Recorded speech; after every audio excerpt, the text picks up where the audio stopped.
다, 화마들이야 아주 그 군시에서 패배 보가초를 무채랑 여지케는 무채 Um zu beginnen, möchte ich hier meine Grüße übermitteln an den Woke Rinpoche, Khenpo Rinpoche und natürlich in erster Linie an all die verschiedenen Khenpos, die Lehrer und die Schüler, die dort in den Kagyu-Klöstern versammelt sind und meine Dharma-Freunde, die über das Internet zuhören und meine tibetischen Freunde und Verwandten, an alle meine herzlichen Grüße. So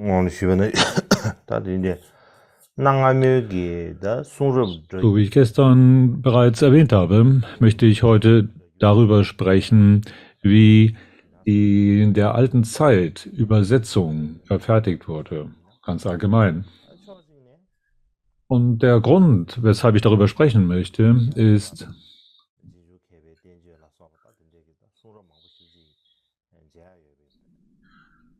heutzutage haben wir sehr viele Schriften zur Verfügung, die durch solche in der alten Zeit verfertigt wurden.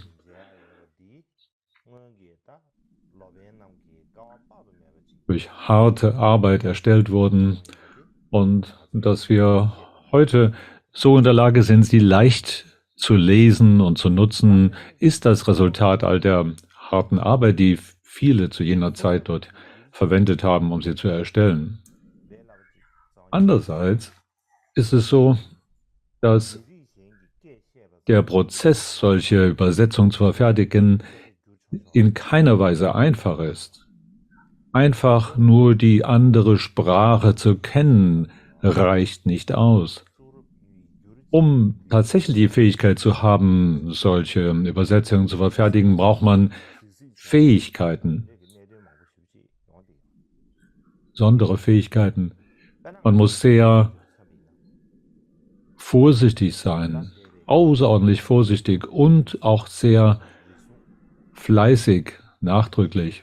Zum Beispiel ich selbst habe versucht, einige Texte selber zu verfertigen, Übersetzungen zu erstellen.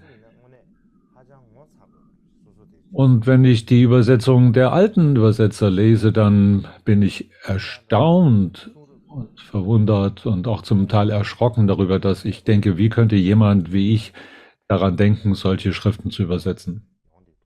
Ist eigentlich erschreckend, wenn ich mir vorstelle, dass jemand wie ich da denken könnte, solche Schriften übersetzen zu wollen. Und aus diesem Grund habe ich ein großes Interesse daran und auch ein besonderes Empfinden für diese verschiedenen Übersetzungen, wie sie erstellt worden sind. Und ich möchte euch ein bisschen ein Beispiel dafür geben, wie dieser Prozess zustande kommt, euch einen Einblick zu geben in diesen Prozess.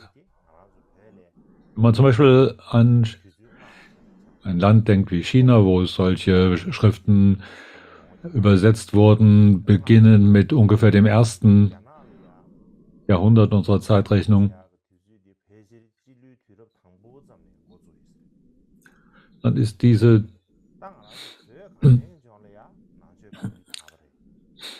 in Tibet, auf der anderen Seite, als dort damals sich ausbreitete, da gibt es verschiedene Daten, die da genannt werden. Einige sagen,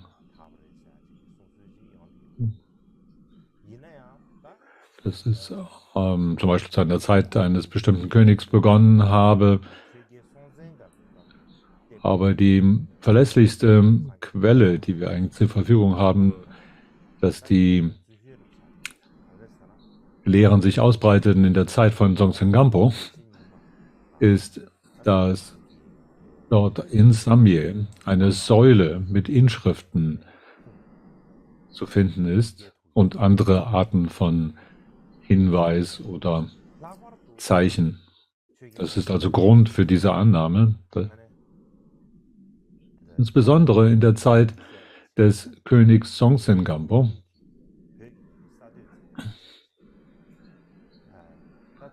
so wie es in der Geschichte der Tang-Dynastie und so weiter aufgeführt ist,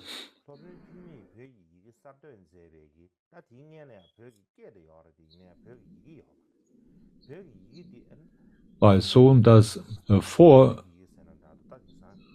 Tunmi Sambota sich daran machte, ein System zur Übersetzung in tibetische Sprache zu entwickeln, gab es natürlich eine tibetische Sprache.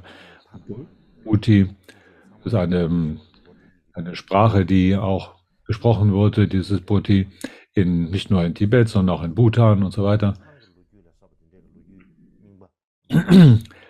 Diese Bhuti-Sprache, die jetzt gültig ist für diese ganzen Himalaya-Regionen, im Tibet und in Bhutan, wurde zuerst von dem Meister Tunmi Sambota entwickelt. Und das heißt, in der Geschichte dort und auch in der Geschichte in der Tang-Dynastie ist aufgeführt, dass die tibetische Schrift in erster Linie von Tunmi Sambota entwickelt wurde als Grundlage dafür, um aus dem indischen Sprachen ins Tibetische übersetzen zu können. Ohne nämlich schriftliche Sprache zur Verfügung haben, wäre es schwierig, Übersetzungen zu verfertigen. Und zu der Zeit der Regierung des Königs Trisongtsen war es in erster Linie der große indische Lehrmeister Shantarakshita und andere. Und Padmasambhava und Haching Mahayana, der aus China eingeladen wurde, und sie haben zusammen den Samyi-Tempel erbaut. Das ist auch die Zeit, wo die ersten Tibeter sich entschlossen, sich als Mönche ordinieren zu lassen. Und zu dieser Zeit wurde Samyi als ein Zentrum der Übertragung des damaligen tibetischen Sprache entwickelt. Und zu dieser Zeit haben sie also etliche Texte verfertigt. Und es war in dieser Zeit üblich, dass sie dann, wenn aus dem Sanskrit-Sprache heraus in das Tibetische übersetzt wurde, sie dort ein großes Interesse darin entwickelten, in diesen Prozess des Übersetzens. Und sie brauchten, so war es damals Gedanke, dass sie einen indischen Gelehrten, einen Panditat, zur Verfügung haben, der mit einem tibetischen Übersetzer zusammenarbeitete. Und wenn sie etwas übersetzt haben und dann wurde ein anderer Übersetzer hinzugezogen, der diese Übersetzung zu editieren und zu prüfen hatte. Und bis dann schließlich diese Übersetzung genau so war, wie sie sein sollte, haben sie nicht geruht.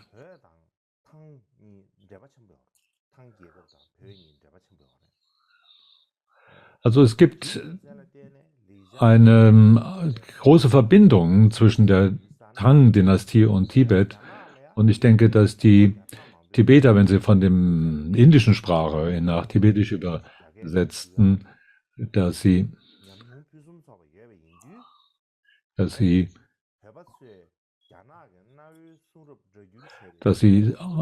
auch von den Erfahrungen profitierten, die in China schon von langer Zeit her üblich waren, wo sie immer aus den indischen Sprachen, aus Sanskrit und so weiter in das Chinesische haben übersetzen müssen und dadurch Methoden dazu entwickelt haben. Diese Erfahrungen waren dann sehr zum Vorteil für Tibeter, die sich diesem Prozess widmeten.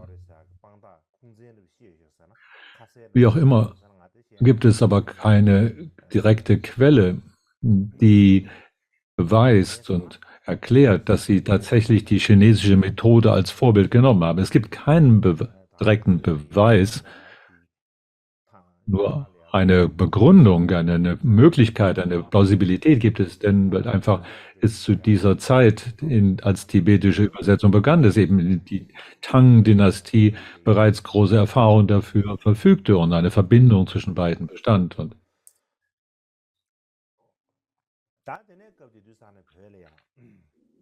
zu dieser Zeit in Tibet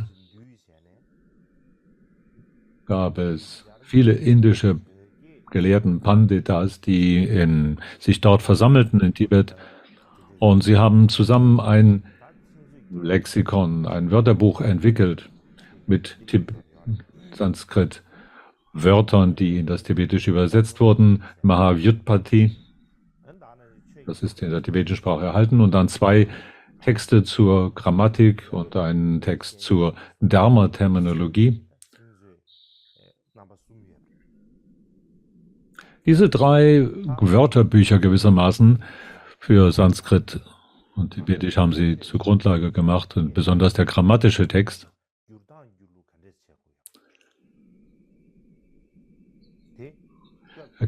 zeigen die Methoden, die damals verwandt wurden, um von dem Sanskrit in das Tibetische übersetzen zu können. Und es gab damals eine Verordnung des Königs, dass dies und jener Weise stattzufinden habe. Und die Zeit, wo diese grammatischen Texte festgelegt wurden, war zu der Regierungszeit von König Trisongdetsen und seines Sohn Tridetsen und Trisongdetsen. Zu dieser Zeit also haben sie diese Regeln aufgestellt und die Methoden erarbeitet zum Übersetzen mit dem.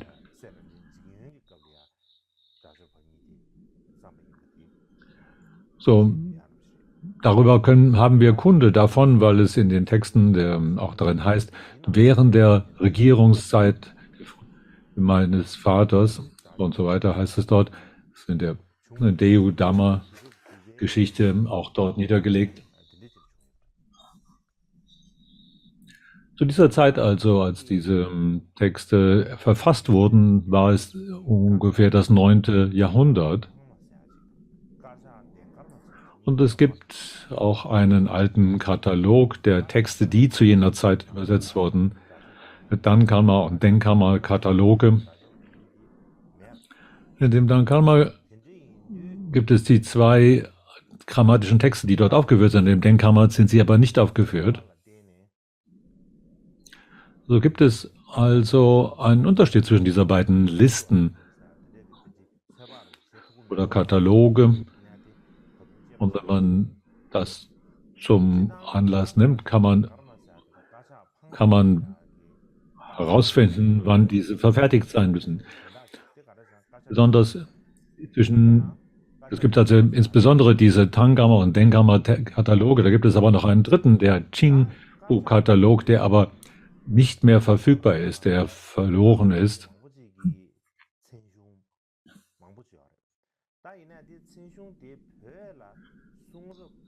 Diese beiden Kataloge zeigen viele Namen der Texte, die zu jener Zeit übersetzt und verfasst wurden. Waren das alle Texte, die damals zu jener Zeit übersetzt sind? Wahrscheinlich nicht. Dhankarma listet alle jene auf, die in diesem Dhankarma Burg oder Festung übersetzt wurden. Denkkarma führt jene Texte auf, die in dem Denker-Gebäude oder Ort verfasst wurden. So zeigen die modernen Untersuchungen der Geschichte, sie sind also nicht generell zu sehen als die vollständige Aufzählung aller jener Texte, die zu jener Zeit in Tibet übersetzt wurden. Gut. Wir müssen später darüber sprechen, wie diese tibetischen Übersetzungen verfertigt werden sollen, aber das nicht heute, sondern wir möchten uns heute mit der chinesischen Übersetzungsmethode beschäftigen. Und der Grund dafür ist, wie ich bereits gestern gesagt habe, und dann das war darum, weil wir darüber sprechen, wie Tangtan Tantra die 30 Verse vom Indischen in das Chinesische übersetzt haben. Und deshalb müssen wir darüber sprechen, welche Art und Weisen waren damals verwendet, um solche Texte zu übersetzen, und was bedurfte es, um einen Übersetzer zu bewerten. Wenn wir über Übersetzer und Übersetzungen sprechen, dann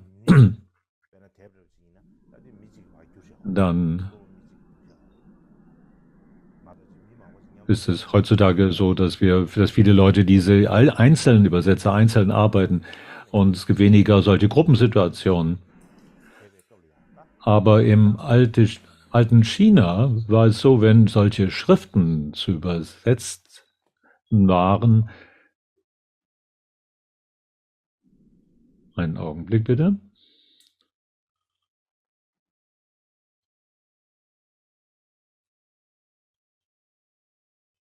这是的，你 presentation 短通不懂。 Kommt es gerade nicht auf den Bildschirm.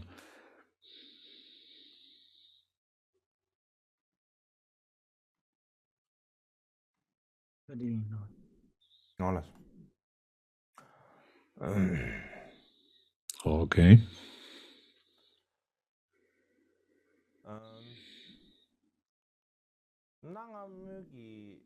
다 자나를 나의 수롭저 유치하고 뒤주디 간대질이야 문지치고 슬라비입니다. Wenn wir die Zeit ermitteln möchten, wann solche Texte verfasst wurden in China, dann ist das in der Zeit der Han-Dynastie bis in die Sung-Dynastie hinein. Das ist ungefähr in heutiger Zeitrechnung vom Ende des 2. Jahrhunderts bis in das 11. Jahrhundert hinein. Das ist also eine Zeitperiode von ungefähr 900 Jahren. Während dieser über 900 Jahre wurden also solche Übersetzungen verfertigt. Wir können das in 4 verschiedene Abschnitte unterteilen. Die Han-Dynastie, die frühe Sring-Dynastie, das ist die Sui und die Tang-Dynastie, und dann gibt es noch die Sung-Dynastie.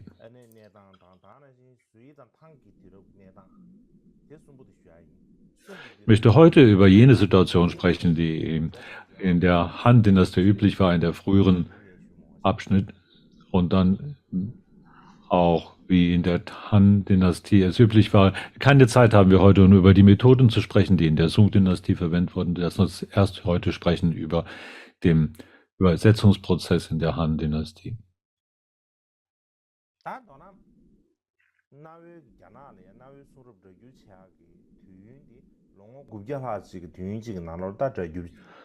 Die Zeitspanne, in welcher die Texte aus dem Indischen in das Chinesische übersetzt wurden, ist ungefähr über 900 Jahre.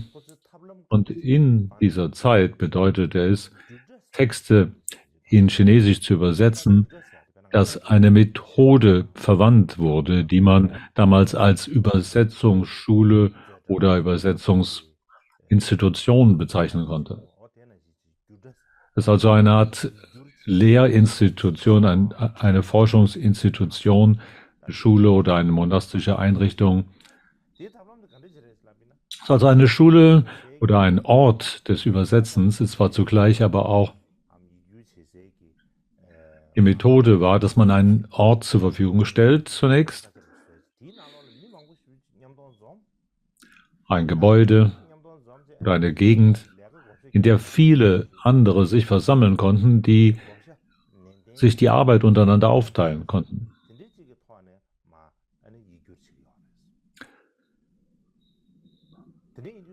Und auf diese Weise sich dem Prozess des Übersetzens widmen konnten. Zu dieser Zeit, wo solche großen Mengen von Menschen sich versammelten, um eine Übersetzung zu erstellen, war dies die hauptsächliche Art und Weise, Herangehensweise. Es gab nur sehr wenige Umstände, unter denen Einzelne daran arbeiteten.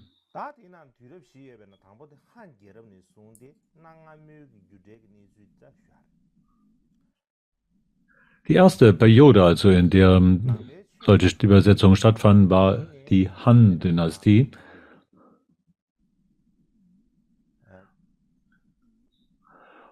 In jener Zeit nämlich, in der die Ausbreitung des Dharma aus Tibet nach China begann.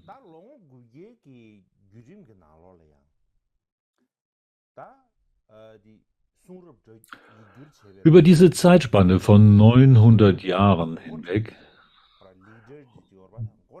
brauchte man, um solche Übersetzungen zu verfertigen,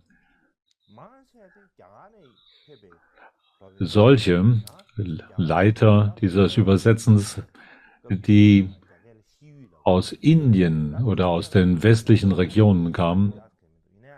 Aus China gesehen waren es immer die westlichen Regionen.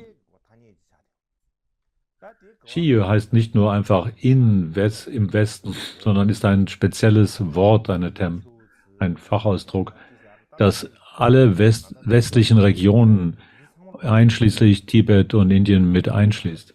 Und viele andere Religionen sind darin eingefasst. Ob es ein Meister aus Indien oder aus der westlichen Religion war, war also darin eingeschlossen. Einige dieser waren ordiniert, andere waren nicht ordinierte Lehrmeister aus den Regionen. In jedem Fall war der Hauptübersetzer jene, die aus solchen westlichen Regionen oder aus Indien gar dorthin kamen. Es gab nur sehr wenige, die selber chinesisch von Geburt an waren.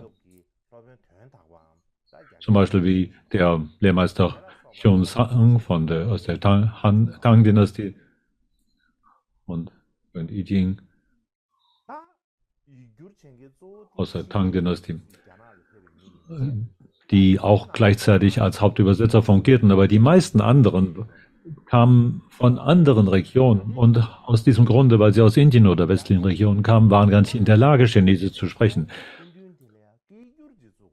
Weil sie also selber nicht der chinesischen Sprache mächtig waren, brauchten sie jemand anders, der ihnen zur Seite stand, als ein Übersetzer. Ein Chuan Yu, in Chinesisch genannt.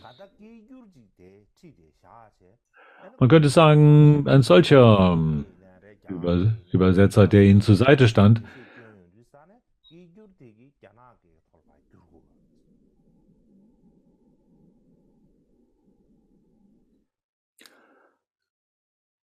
es war also jemand, der diese Worte zunächst erklärte und in gewöhnlicher Sprache darstellte und dass ein anderer diese dann in Chinesisch übersetzte. Wenn wir also heute an Übersetzer denken, wie kann denn jemand der eigentliche Übersetzer sein, der Hauptübersetzer sein, wenn er die chinesische Sprache selber nicht spricht? Und wie kann man einen Meister haben, der nicht Chinesisch sprechen kann, der dann nach Chinesisch hin übersetzt?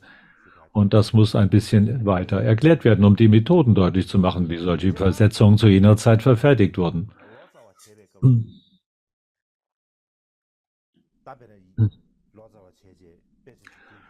Ganz allgemein in dieser damaligen alten Zeit, um einen Text zu erstellen als Übersetzung, der im Sanskrit Original vielleicht vorlag,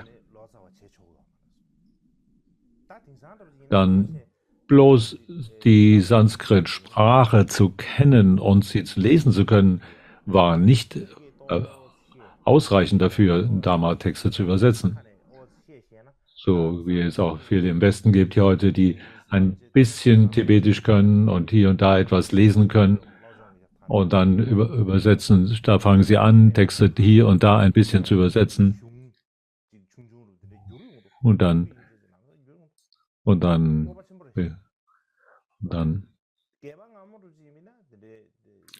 beginnen sie einen Text über die nur Bewusstheit, Weltauffassung zu lesen und ein bisschen zu übersetzen, hier und da. Damals aber, in der alten Zeit, und sie haben das Vertrauen da rein, dass sie diese Übersetzung tatsächlich verfassen können. Aber in der alten Zeit war die Bedingung, dass man nicht nur der Sprache mächtig sei, sondern man musste auch zusätzlich darüber hinaus alles wissen, alles umfassend wissen. Auch da ein umfassendes Wissen, ein durchdringendes Wissen haben von der Bedeutung des Textes zu haben. Nur die Sprache alleine sprechen zu können, war bei weitem nicht ausreichend. Es musste jemand sein, der in allen drei Körben, allen den Tripitakas, Sutta, Abhidhamma und wenn er ja kundig war und nicht nur Sutra, sondern auch Tantra und all in diesen Bereichen kundig, war deshalb notwendig, weil wenn man eine Übersetzung verfertigte, dann, sodass der Hauptübersetzer, sagen wir mal, nennen wir ihn mal den großen Übersetzer, der Hauptübersetzer, der dort eingeladen war, dass der Hauptübersetzer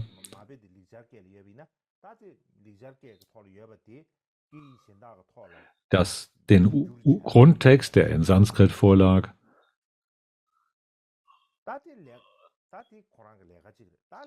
in die andere Sprache zu übersetzen, helfen sollte. Das war die eine Aufgabe, die eine Hauptaufgabe.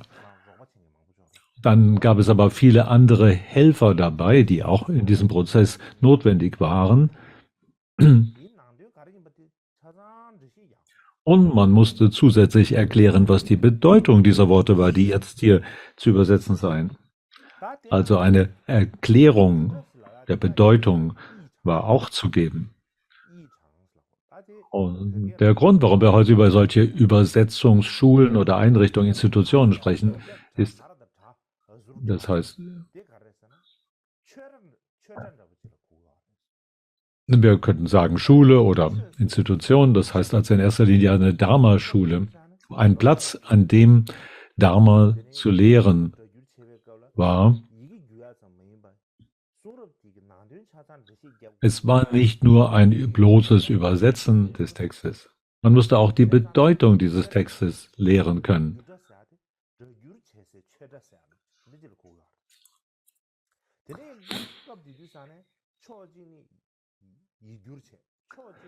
Also man könnte sagen, es war eine Lehreinrichtung des Dharma, die auch zusätzlich sich in Übersetzung engagierte.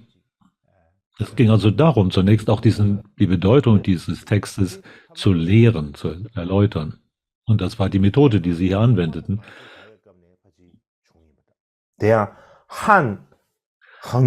Methode hat sich zuallererst entwickelt, als die ersten Übersetzungen in Chinesisch stattfanden, zur Zeit des Kaisers Han,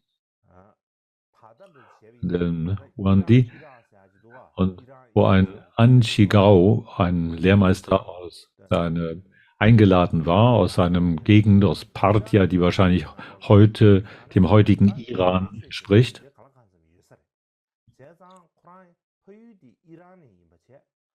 Es gab zu jener Zeit eine ganze große Zahl von Dharma-Übenden in Parthia zu jener Zeit, also dem heutigen Iran.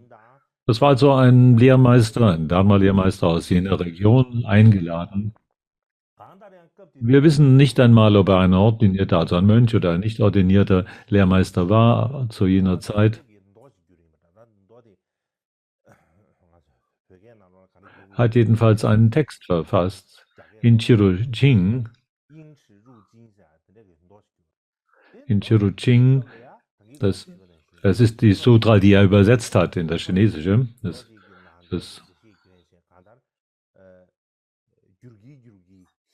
Er hat also diesen Text nicht nur übersetzt, sondern auch gleichzeitig darüber gelehrt, was die Bedeutung dieses Textes sei. Und das ist die Methode, die sie damals anwandten.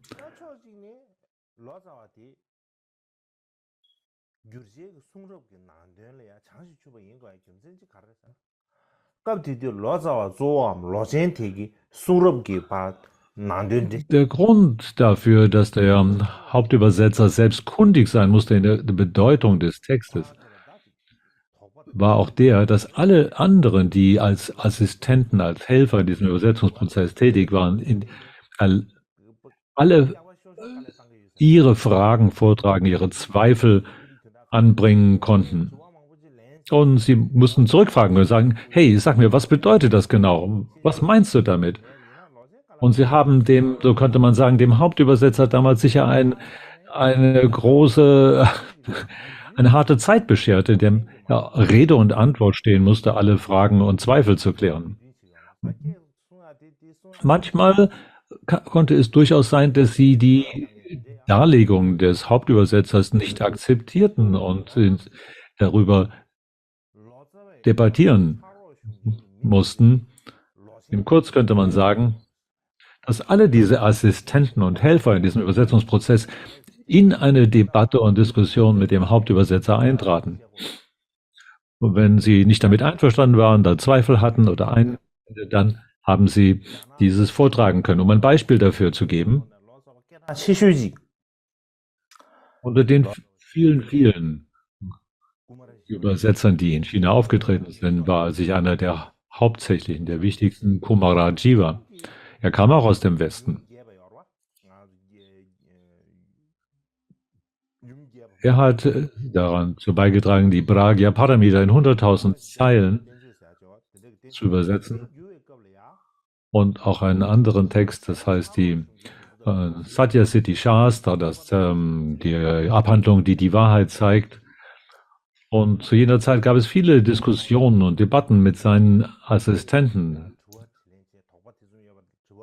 Und während sie sich darüber austauschten, heftige Gegenrede führten, gab es einen anderen Übersetzer, Dharmaraksha, der im tibetischen Meister Chüsong heißt. Er hat einen anderen Text übersetzen helfen, Parinirvana Sutra. Da heißt, und die tibetische Übersetzung des Mahaparinirvana wurde aus dem Chinesischen heraus nach Tibet durchgeführt. Lama Chindok hat sie damals übernommen.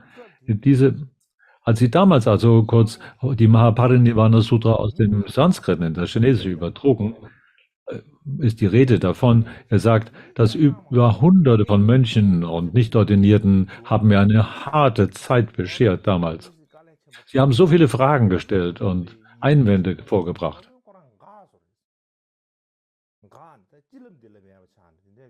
So dass im Falle von Dharma Kshema zum Beispiel war es so, dass er dann schließlich nicht fähig war, diese Übersetzung weiter durchzuführen und damit sie abbrechen musste. So gibt es ein Beispiel dafür und auch einen Beweis dafür, dass solche Methoden damals angewandt wurden.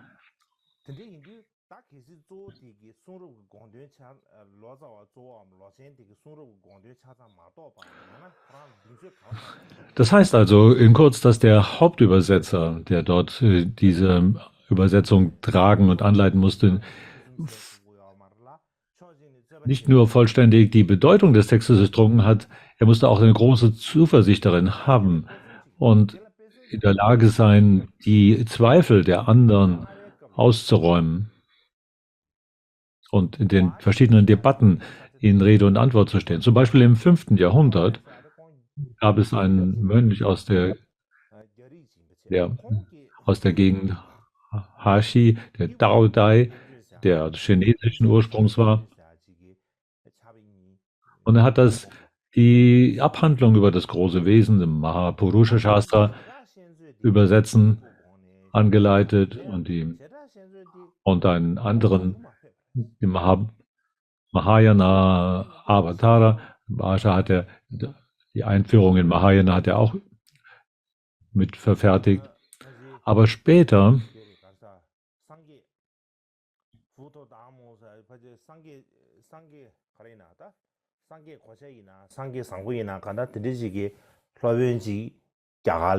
aber er hat es nicht gewagt, einen anderen großen Text, den Abhidhamma Mahavibhasha Shastra, zu übersetzen. Später kam als ein anderer Lehrmeister, Buddha Varnam,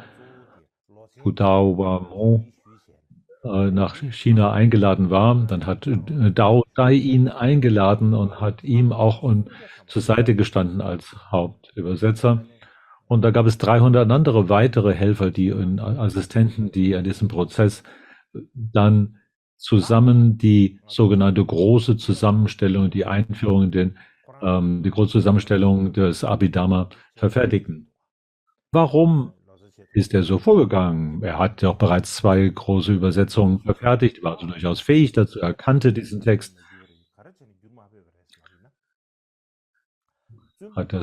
Die Abhandlung über das große Wesen und die Einführung in Mahayana hat er bereits verfertigt. So, warum hat er diesen dritten Text nicht selber in Angriff genommen?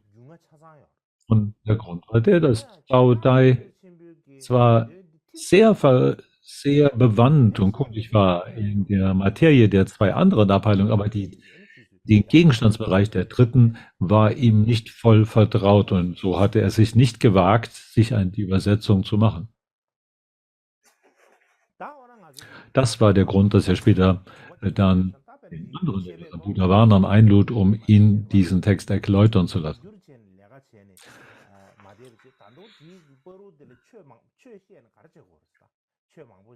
Warum ist es also so notwendig, dass bei all diesem Übersetzungsprozess so viel Dharma-Unterweisung gegeben werden muss? Und was ist der Nutzen davon? Was soll das Ganze bringen? Dass sie so viel Debatten führen dabei. Es gibt gute Gründe dafür. Und der Grund dafür ist, dass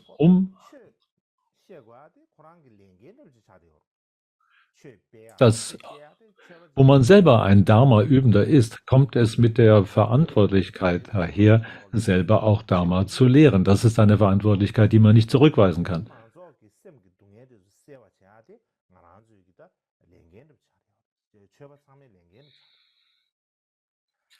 Insbesondere, wenn es dazu kommt, dass man die Natur des Dharma in öffentlicher Weise darlegt, dann muss man in der Lage sein, die Zweifel und inneren Ungereimtheiten der Menschen, der Leute zu zerstreuen. Und warum ist das so? Nun gut, warum wurde diese Methode angewandt? Weil es auch üblich war im alten Indien. Das ist eine alte indische Tradition. Dharma wurde in solcher Weise gelehrt nämlich als Gegenrede, Frage und Antwort.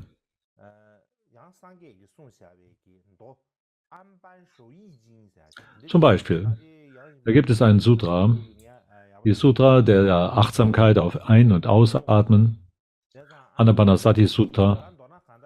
Und zu jener Zeit, als der Buddha diesen Sutra lehrte,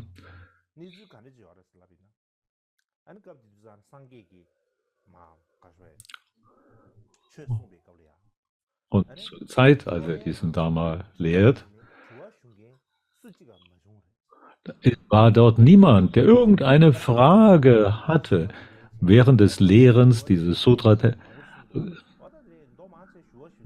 Gibt es sonst in anderen Zusammenhängen viele Fragen, die man fragt und dann Buddha antwortet und so weiter. Wie Shariputra fragt etwas oder Ananda fragt etwas oder Manjushri steht auf und stellt eine Frage an den Buddha und so weiter. Und dann Buddha würde eine Antwort und Erklärung geben und so weiter. So haben sich diese Sutra-Texte entfaltet. Aber zu dieser Zeit, als die Achtsamkeit über Ein- und Ausatmen gelehrt wurde, war dort niemand, der eine Frage stellen wollte. Und so hatte der Buddha keine andere Wahl, als sich selber in einer zweiten Gestalt erscheinen zu lassen, um Fragen zu stellen, die er dann selber beantwortete.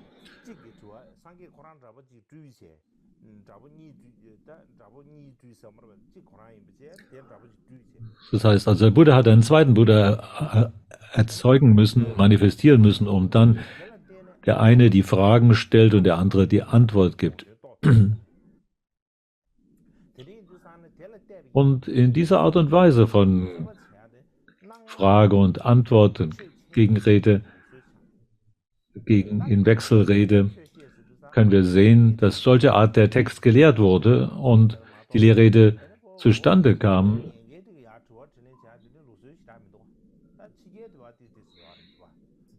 Es war nicht so üblich zu dieser Zeit, dass sie sich einfach auf einen Thron setzen und von vorne bis hinten etwas lehrten, sondern es war ein Prozess von Frage und Antwort. In Tibet ist das nicht so sehr üblich. In Tibet wurde in erster Linie direkt in einem Zuge durchgelehrt. Und Frage und Antwort waren nicht so üblich, aber in der alten Zeit in Indien war das durchaus die Methode, die allgemein üblich war. Und so kam es, dass dieser Stil des Lehrens sich zugleich mit dem Dharma ausbreitete. Und so kam es eben dazu, dass zu dieser Zeit, als Ang Shigao, als er diese erste Mal in China einen solchen Text lehrte, diesen Text über dieses Sutra, über die Mengen des Erlebens und der Sinnesgrundlagen und so weiter, dass er diesen original indischen Lehrstil mit übernahm.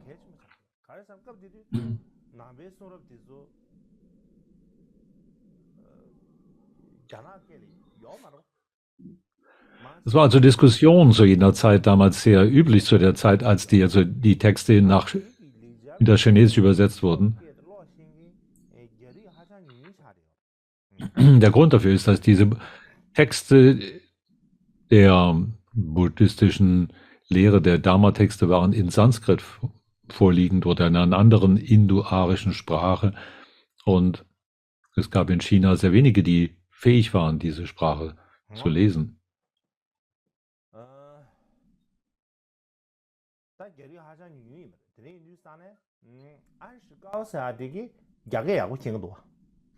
Also man kann sagen, es gab damals sehr wenige Chinesen, die in der Lage waren, Sanskrit oder andere indoarische Sprachen zu sprechen. So brauchten sie also braucht es also jemand, der diese Bedeutung erklärt und jemand anders, der dies verstehen konnte und dann in das Chinesische übersetzte. So, das ist der Zeitpunkt, wo wir jetzt unsere kleine 20-minütige Pause einlegen.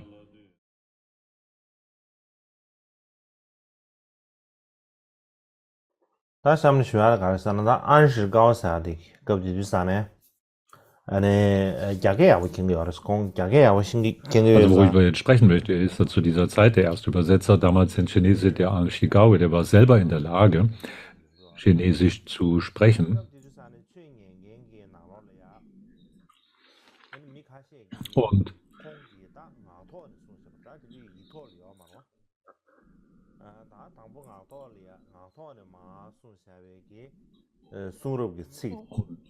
er hat also zu jener Zeit mündlich den Text erklärt und die damals Anwesenden haben selber Notizen gefertigt. Und das waren also die ersten Leute, die dann in Chinesisch übersetzt haben.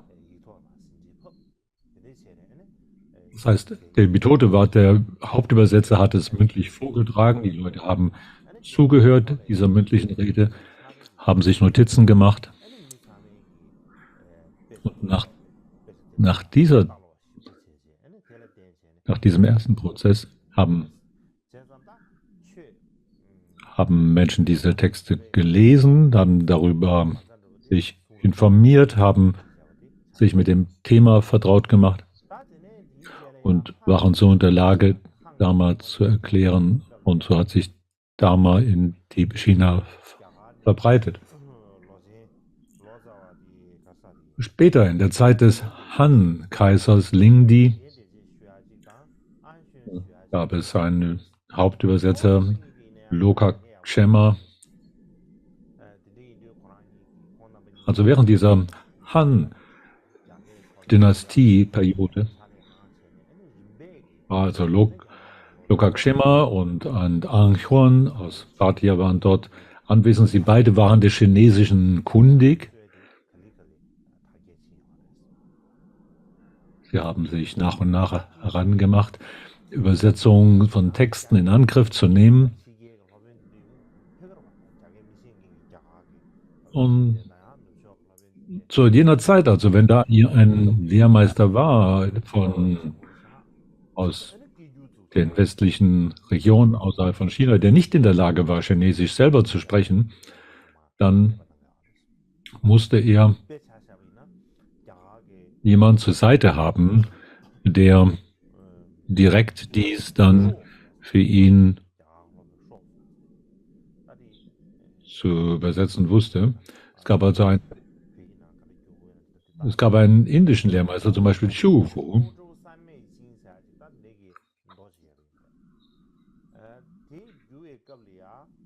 Er hat einen Sutra übersetzt, Pratyutpanna Buddha Samukhavastita Samadhi Sutra.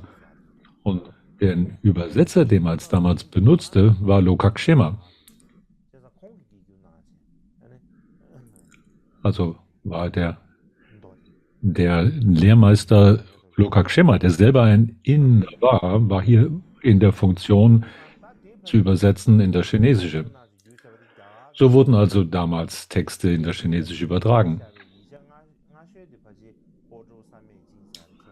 Und das ist wahrscheinlich der erste Text, wo jemand erwähnt wird, wo der mit Hilfe eines Übersetzers einen Text lehrt, wodurch dann die Übersetzung dieses Textes zustande kommt. Und wenn immer also in der Zukunft jemand kam, der aus den westlichen Regionen kam, der selber nicht in der Lage war, Chinesisch zu sprechen, aber diese Person doch dazu in der Lage, mit Hilfe eines Übersetzers diese Bedeutung zu übermitteln.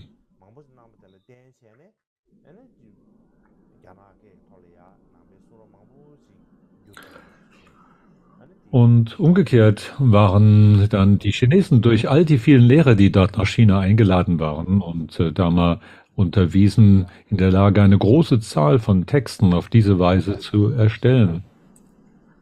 Und so hat sich eine Methode eben herausgebildet, die Texte aus dem Originalsprache in das Chinesische zu übertragen. Eine Methode des Lehrens von Texten und Übersetzens zugleich. Das war also dieser Anfangszeitpunkt, den damals diese Methode sich entwickelte. Zugleich also lehren und gar mal Wort und bei Wort oder Silbe um Silbe zu erklären und dann gleichzeitig auch den Übersetzungsprozess zu unterstützen. Warum hat man das so gemacht? Was sind die was sind die Nutzen davon? Es gibt hauptsächlich zwei Arten von Nutzen. Lehren und Übersetzen miteinander zu kombinieren.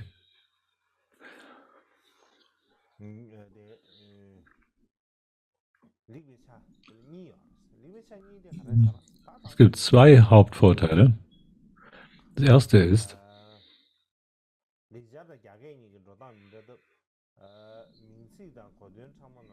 der erste Grund ist der, dass Chinesisch und Sanskrit sprachlich sehr unterschiedlich sind.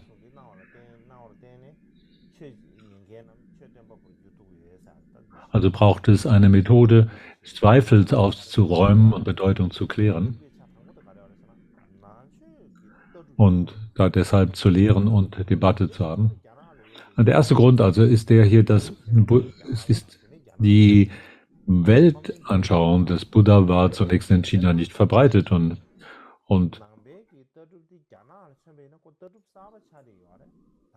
das heißt, zum Zeitpunkt, als sich da mal nach China ausbreitete, war die Weltauffassung, das ganze Weltverständnis völlig unterschiedlich von dem, was dort zunächst üblich war.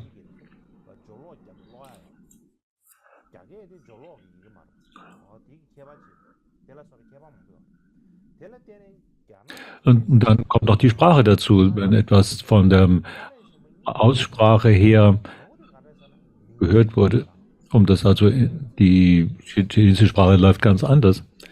Und dann ist das erste Wichtige, was zu klären ist, wie übersetzt man die Dharma-Begriffe? Die Begrifflichkeiten müssen übertragen werden aus der Originalsprache in das Chinesische. Das Zweite ist, dass die Begriffe im Sanskrit viele subtile, unterschiedliche Bedeutungen tragen und es mussten also auch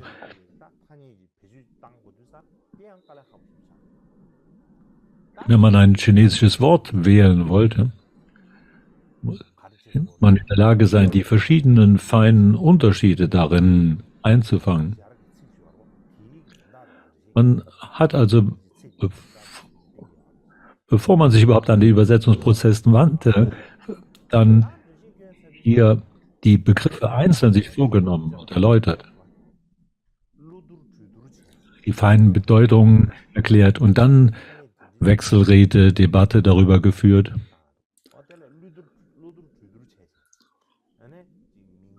Und ihre Ideen vorgetragen, wie sie den Worten die feinen Bedeutungsunterschiede einfangen könnten. Und durch diesen Prozess der Wechselrede, der Diskussion, waren sie in der Lage, diese Texte in das Chinesisch zu übertragen, sodass die chinesische Übersetzung sehr eng an der Bedeutung des Sanskrit angelehnt war. Sie waren so genau und so fein in die Bedeutung jedes Wortes einzeln zu erklären, dass, egal wie man es dann dreht und wendet, sie jedenfalls sehr nah an das Original herankamen in ihrer Übersetzung.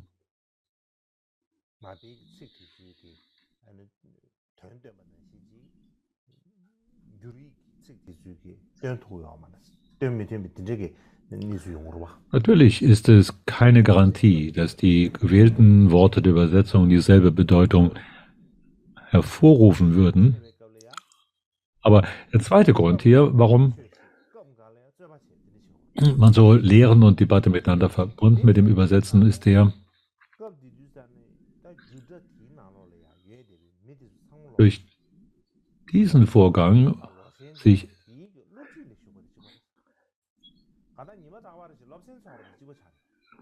innerhalb dieser Übersetzungsinstitution oder Schule dort derjenige, der als Hauptübersetzer Auftrag dort eben unterrichtete und all die anderen dabei einen Dharma-Kurs erlebten, in dem sie ein Verständnis entwickeln konnten aufgrund des Erklärten und eine Wertschätzung. Denn wenn man bloß einen Text einfach so liest, wenn man die Worte nicht so ganz genau versteht und einfach drüber hinweggeht, dann mag das vielleicht so angehen.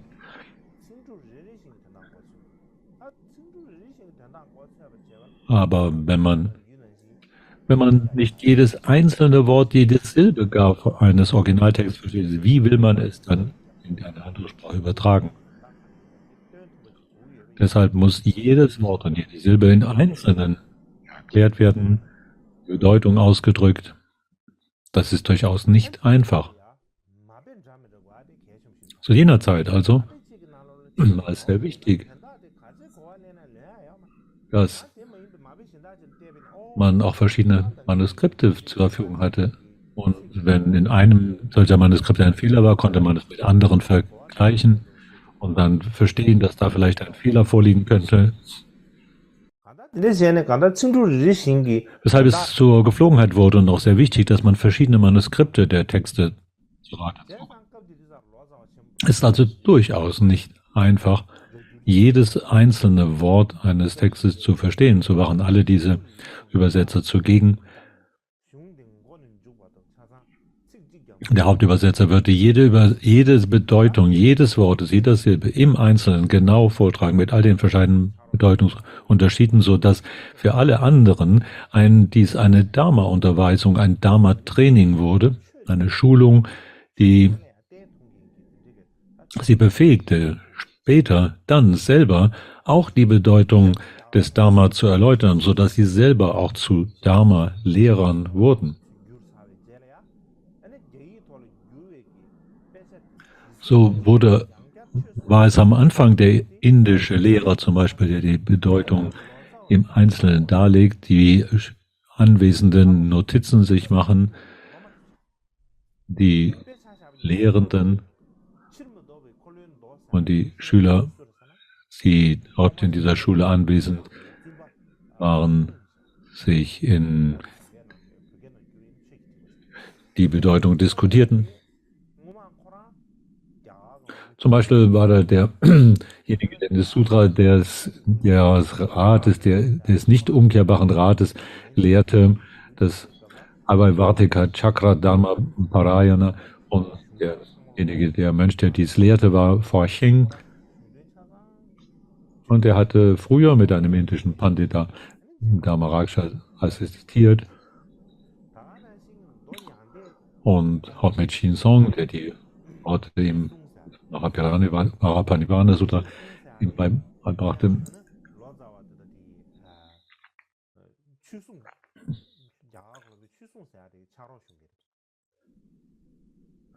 Er war also ein Assistent damals zu dem Hauptübersetzer Buddha Varman. Also das zeigt,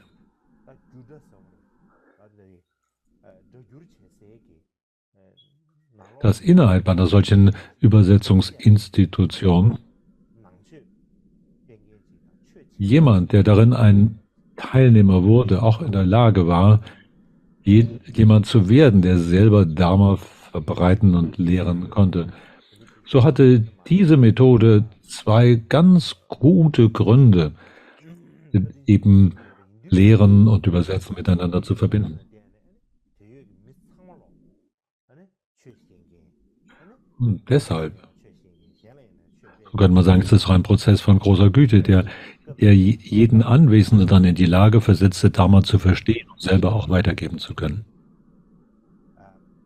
So hat also diese Übersetzung der Texte zwei Funktionen gedient.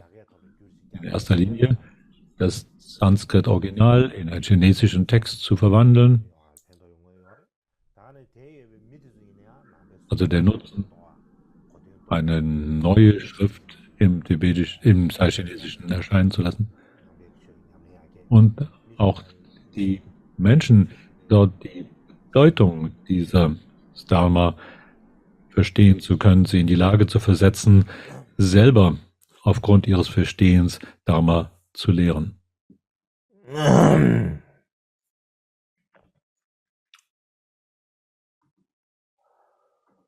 当然，想不了。Tönse, So, als nächstes möchte ich über die zweite Zeitabschnitt sprechen. Das war die Zeit vor der Sui-Dynastie.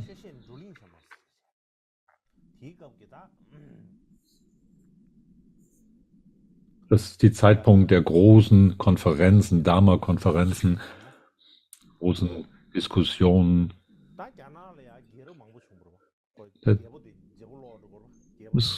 Die Methode zu dieser Dynastie. Man muss verstehen, es gab viele verschiedene Dynastien in China. Die ist also hier die Sui-Dynastie ist also eine von diesen Königs-Kaiser-Perioden und 300 Jahre davor. Da gab es kein einheitliches China zu dieser Zeit. Da gab es eine nördliche und eine südliche Kaiserdynastie. So China war zerstückelt, zersplittert in viele verschiedene einzelne Gebiete und Regionen, Regierungsgebiete aufgeteilt.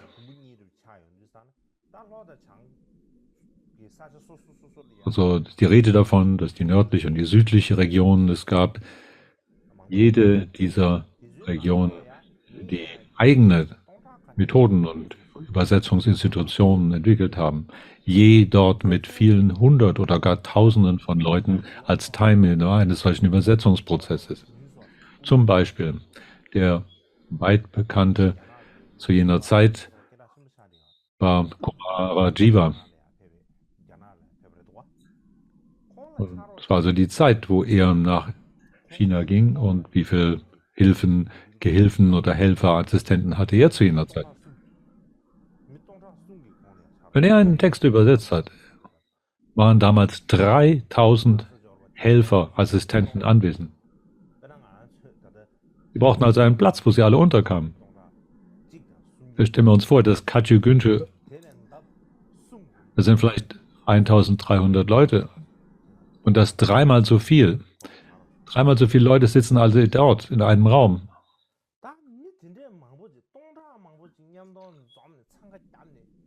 Für so viele tausend Leute auf einen Haufen. Wie sollte ein Übersetzungsprozess stattfinden? Wenn man übersetzt, dann muss gearbeitet werden. Das ist nicht einfach nur ein Haufen von Leuten zusammen. Wie haben Sie also Ihre Zusammenarbeit organisiert? Die Antwort darauf ist, Also erst muss man verstehen, warum kamen da so viele Leute. Der Grund für diese großen Menschenmengen war, dass die bei diesem Prozess des Übersetzens nicht einfach nur übersetzen, sondern gleichzeitig die Bedeutung im Einzelnen erläutert wurde. Aus diesem Grund gab es viele ordinierte und nicht ordinierte Chinesen, die dort sich versammelten, um einfach den Dharma zu lehren, wenn ein neuer Sutra-Text auf diese Weise gelehrt wurde, zusammenkamen, um die Bedeutung zu vernehmen. Und deshalb waren dann immer viele hunderte oder tausende Leute anwesend zugleich. Und das ist in erster Linie verbunden mit dem Ruhm eines solchen Hauptübersetzers.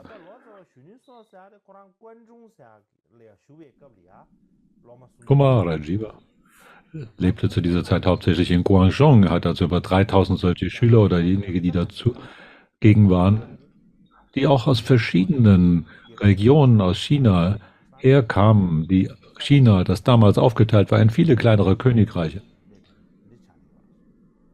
Und sie mussten also eine große, beschwerliche Reise unternehmen und viele Anstrengungen, um überhaupt zu diesem Ort zu kommen. Aber Kumarajiva als der Hauptübersetzer war von solchem großen Ruhm, dass es wert war, ihn aufzusuchen. Jemand, der gelehrt war in all den 3 Pitakas der Lehre des Buddha. Und so kamen sie also in großen Menschenmassen herbei, immer wieder, um ihn zu sehen.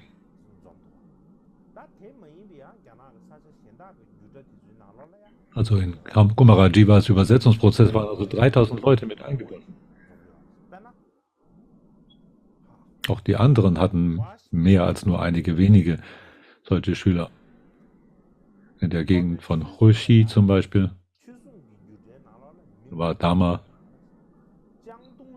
Emmahu der hatte 500 Schüler und in Bandung war jemand als Gunnar Batra benamen, als Hauptübersetzer, der 700 solche Teilnehmer hatte, und Buddharuchi in Laoyang mit 1000 und mehr Schülern. In jedem Fall, also solche Institutionen des Übersetzens haben sich blühend entwickelt, sowohl in der nördlichen wie auch in der südlichen Region von China, also gemerkt, wo da ein Unterschied war und wo immer man also sich hinbegab, waren bei solchen Gelegenheiten Hunderte oder Tausende von Leuten in solchen Übersetzungsprozessen mit eingebunden. So hat sich damals blühend entwickelt. Jetzt kommt vielleicht eine andere Frage auf. Wenn da so viele Leute hinzukommen, ist das, was sie alles unternehmen, um dorthin zu kommen, die Beschwerlichkeiten, die sie auf sich nehmen, um dann dort dem Dharma zuzuhören. Was hat das überhaupt für einen Nutzen für den Übersetzungsprozess, abgesehen davon, dass sie jetzt da sind und zuhören?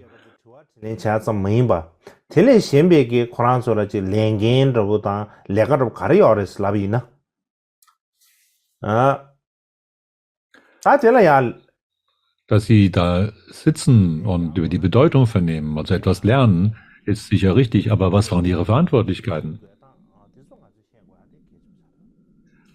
Um das erste zu beantworten, da muss man fragen, wie war die Art und Weise, wie damals Dharma gelehrt wurde.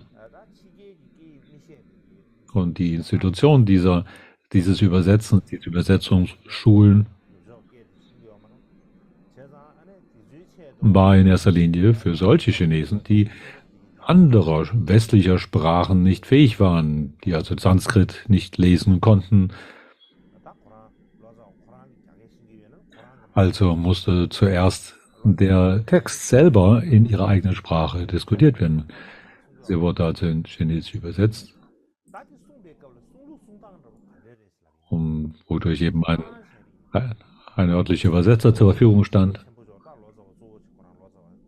Wie haben Sie das gemacht? Also der Hauptübersetzer der früheren Zeit damals, der das Originalmanuskript zur Verfügung hatte.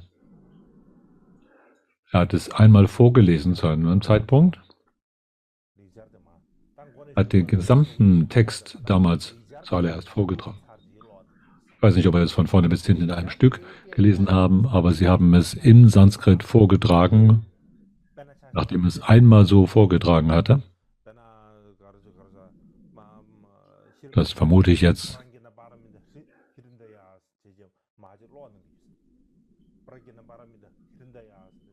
Wenn man zum Beispiel den Herzsutra vorliest, das Pragya Paramita Ritaraya Sutra und so weiter und so weiter. Texte, die bereits in Chinesisch zur Verfügung standen. Also die Essenz des tiefgründigen Pragya oder der Weisheit. Dann gab es also Pragya, das Wort zu übersetzen. Und Paramita, wie wird man das übersetzen? Und dann muss man jede einzelne Silbe, jedes einzelne Wort sich vornehmen und dann schauen, wie das in Chinesisch zu übertragen ist. Zu dem Zeitpunkt war der Hauptübersetzer, wenn er des Chinesischen fähig war, damit befasst, diese Bedeutung zu erläutern. Wenn er selber nicht Chinesisch sprach, dann war es ein örtlicher Übersetzer, der seine Erklärung dann den anderen übersetzen half. Aber in jedem Fall, ob der Lehrmeister, der Hauptübersetzer dieses selber im Chinesischen vortrug oder die anderen mit Hilfe eines Übersetzers, waren alle anderen Anwesenden dort damit befasst, ihre Notizen zu machen. Es gab zu dieser Zeit keine Tonbandgeräte, keine Tonaufzeichnung. Also blieb keine andere Wahl, als alles aufzuschreiben. So gab es jemand, der selber als der Schreiber eingeteilt war. Yang Yu, der Bishu, der Schreiber, der die Aufgabe hatte, jede einzelne Silbe, die als Erläuterung gesagt wurde, sei sie von dem Hauptübersetzer direkt in Chinesisch oder durch seinen eigenen lokalen Übersetzer aufzuschreiben.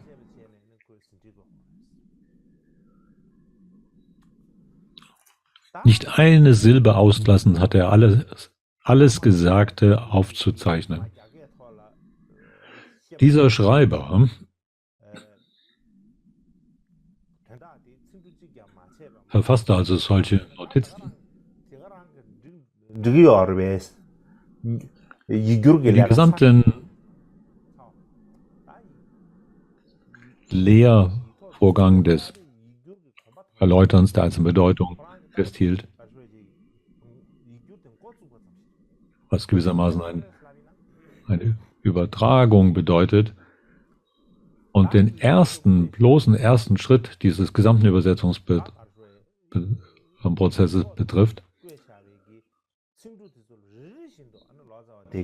Und der Grund, warum es nur der erste von vielen Schritten ist der, dass der Übersetzer jedes einzelne Wort hier erklären musste.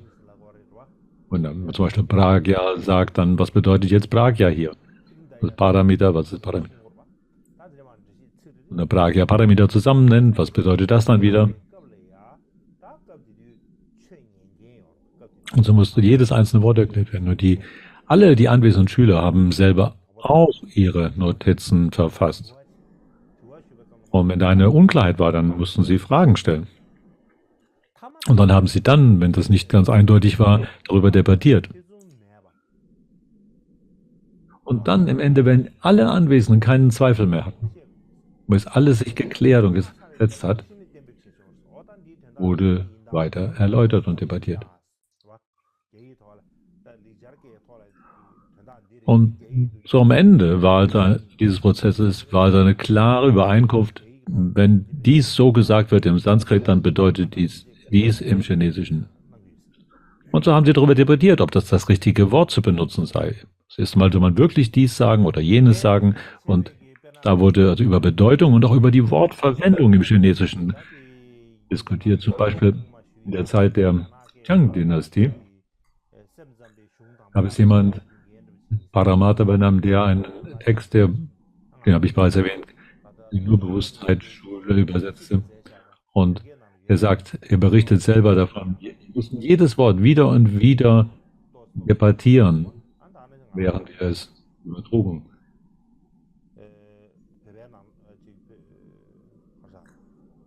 Und da gibt es also in Chinesisch viele, viele Notizen darüber, was der Lehrmeister Paramatha zu sagen hatte über die Bedeutung der Worte. Und auch und, und so weiter. Jedenfalls auch im Tibetischen, wohin das ja auch übersetzt wurde, gibt es viele verschiedene Berichte darüber, wie er zum Beispiel sagt, es sind 8 verschiedene Bedeutungen von Bewusstsein, alleine von bewusstem Erleben. Dieses Wort habe 8 verschiedene Bedeutungen und so fort und so fort. Also wie auch immer, jedenfalls habe er alles im Einzelnen zu erläutern. Dann wurden über jedes Fragen gestellt und sie haben dann die Worte im Chinesischen gewählt und das immer wieder geprüft und erneut disputiert, bis schließlich Wort und Bedeutung zu einer Reife kamen, einer Vortrefflichkeit heranreifen konnten.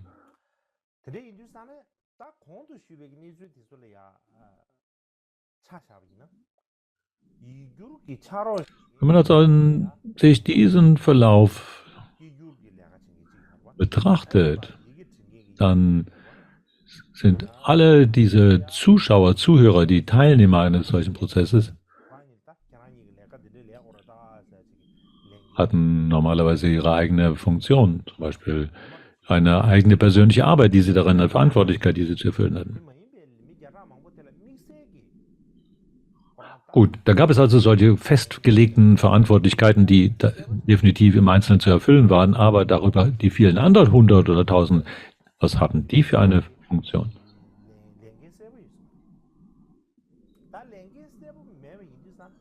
Die da irgendwie daran hilfreich tätig waren, aber die keine besondere persönliche Verantwortung trugen. So könnte man denken, dass, ob sie nun da waren oder nicht einen großen Unterschied ausgemacht hätte.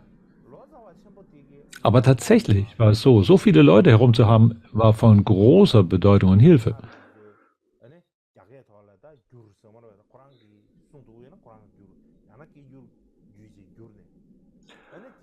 Der Hauptübersetzer würde also dann den Text in der Bedeutung im Einzelnen vortragen, ob er nun im Chinesischen direkt fähig war oder dass er durch Hilfe eines anderen erläutern wurde. Und dann war eben der Schreiber, der alle die Notizen, offiziell der Schreiber, der die Notizen anfertigen musste. Aber er war ja nicht nur der Einzige, der solche Notizen machte. Jener, der da als offizieller Schreiber des Prozesses engagiert war, war nicht der Einzige. Jeder Einzelne im Raum hat seine eigenen persönlichen Notizen angefertigt. Und später wurden alle diese Notizen zusammengetragen, waren letztlich am Ende dann, wenn es darum ging, die Übersetzung vollständig zusammenzutragen, hilfreich darin, alle diese vielen Notizen miteinander zu vergleichen.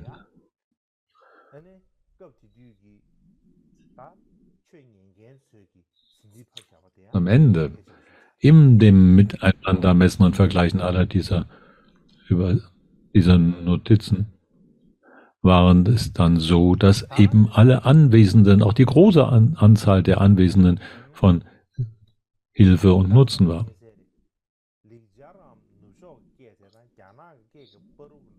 So wie wir vielleicht wissen, ist Sanskrit und die anderen westlichen Sprachen sehr verschieden von der chinesischen Sprache, ganz andersartig gestaltet. Aus diesem Grund war es damals am Anfang sehr wichtig, ein angemessenes Wort zu finden im Chinesischen. Zu sagen, für dieses Sanskrit-Wort ein solches Chinesisches zu wählen. Also die Begrifflichkeiten genau aufeinander abzustimmen. Man musste ein chinesisches Wort finden, das die Bedeutung des entsprechenden Sanskrit-Begriffes genau einzufangen wusste. Und das ist nicht einfach zu finden. Wenn der Übersetzer selber des Chinesischen fähig war, der Hauptübersetzer, dann, wenn der dazu nicht fähig war, wie konnte er denn wissen, die Übersetzung so korrekt war?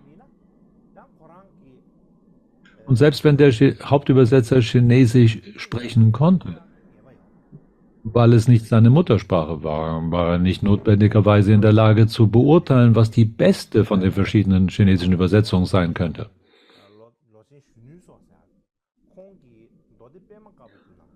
Zum Beispiel, da ist der berühmte Hauptübersetzer Kumarajiva, der damals dabei war, die weißen Lotus des echten Dharma, Saddharma Pundarika Sutra zu übersetzen. Und der indische Meister Dhammaraksha hatte zuvor auch Lotus Sutra übersetzt. Er hat diese Übersetzung als die bereits vorliegende Übersetzung, die frühere, zur Grundlage gemacht. Und während sie also dann Schritt um Schritt sich in diesen Übersetzungsprozess machten, im 5. Bündel gab es einen Begriff, der dort auftaucht. Ein Vers, ein Sanskrit-Wort, das er Dhammaraksha damals in einer Weise gefasst hatte. Es ist schwer, das in Chinesisch zu übertragen, dieser Sanskrit-Begriff.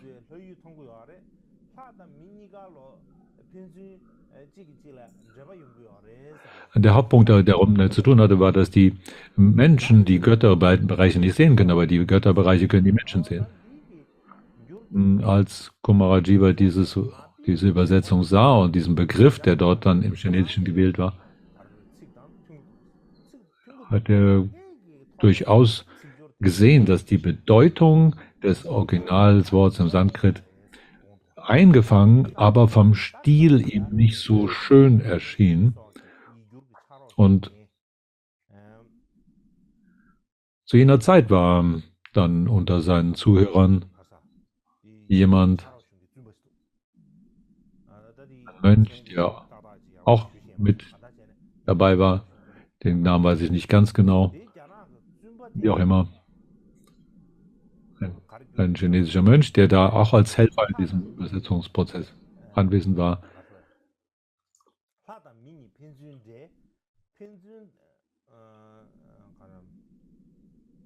Und der eben dann einwand und sagte, Menschen und Götter sind doch gegenseitig abhängig. Und ihnen eine andere Übersetzung hier vorschlug. Die Bedeutung die gleiche, aber vom Stil her angemessener. Und Kumarajiva war darüber sehr erfreut und hat dann diesen Vorschlag gerne aufgenommen.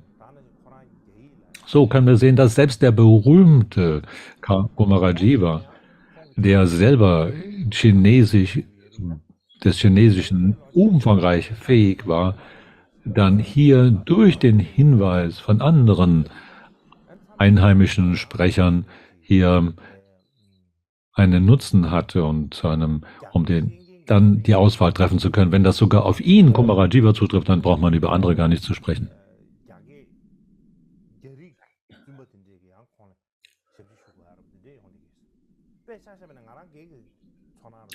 Also wenn da zum Beispiel andere nicht des Chinesischen fähig waren, der Hauptübersetzer, dann müssten andere Einheimische helfen. Zum Beispiel mir selber ist es auch oft zugegangen, dass ich mir überlegt habe, welchen Begriff sollte man denn jetzt wählen? Oder ist dieser Begriff besser für die Übersetzung oder jener? Es ist ganz schwierig, sich darüber Klarheit zu verschaffen. Wenn da 3 oder 4 Leute darüber sprechen, dann passiert etwas.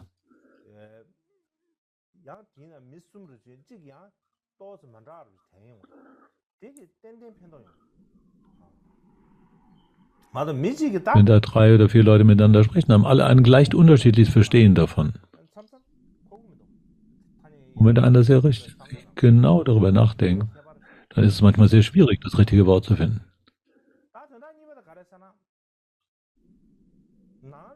Also das ist der Unterschied. Der zweite Punkt ist hier,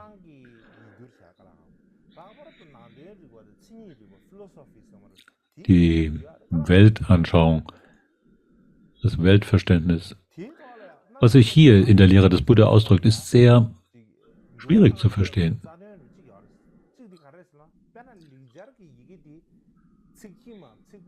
Zum Beispiel im Chinesischen konnte man damals wählen,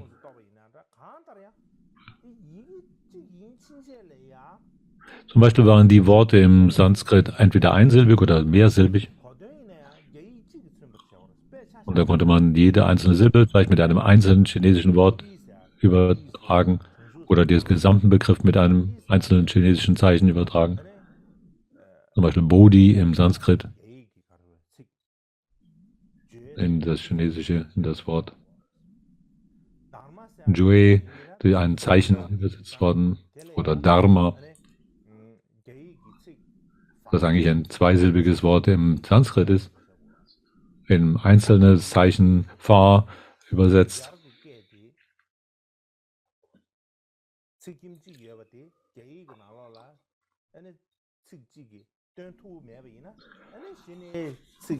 Und wenn ein einzelner Begriff nicht mit einem einzigen Zeichen belegt werden konnte, dann hat man zwei genommen. Zum Beispiel das Sanskrit-Wort Guna, also Qualitäten, hat zwei, heißt ein Wort, hat aber zwei Silben. Und wenn man das im Chinesischen mit einem Zeichen nicht erklären kann, dann hat man ein zweisilbiges genommen. Gong Li oder Shri, das Wort strahlen, prachtvoll, hat man mit einem Zweisilber im Chinesischen als Xisang übersetzt.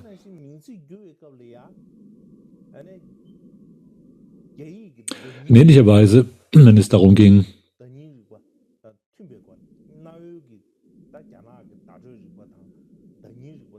die Terminologie zu übertragen, dann musste auch die Bedeutung im Einklang mit der chinesischen Literatur sein.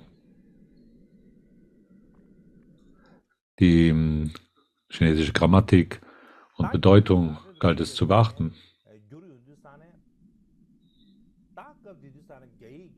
Um also die Verwendungsweise eines Wortes im Chinesischen, einschließlich Grammatik, zu beachten, war dann zusätzlich noch die Frage, ob es auch dieser Begriff dann auch die verschiedenen feinen Bedeutungen des Originalwortes einfangen konnte. Zum Beispiel, wenn man die verschiedenen Bedeutungsebenen nicht zeigen kann, dann ist das schwierig, ein solches Wort im Chinesischen zu finden. Da gibt es eine lustige Geschichte darüber, dass das chinesische Wort Wulo, was man so etwas als unbefleckt bezeichnen könnte, und Bedeutung ist aber, dass es hier kein Begehren, kein Klammern zu haben, kein Haben wollen und Begehren zu zeigen.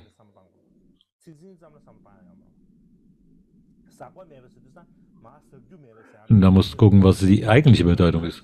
Nicht das Wort, die Wortbedeutung und die wörtliche Bedeutung, sondern die tatsächliche dahinter. Aber wörtliche Bedeutung ist etwas, was nicht ausläuft. Die eigentliche Bedeutung ist kein Begehren und kein Klammern zu haben, aber die eigentliche Wortbedeutung, die wörtliche Bedeutung heißt, nicht auszutropfen. Und dann gab es zu jener Zeit einen Mönch in der Tang-Dynastie, der den Namen unbefleckt trug, weil er sich selber niemals bei Namen nannte und man sah ihn niemals auf die Toilette gehen.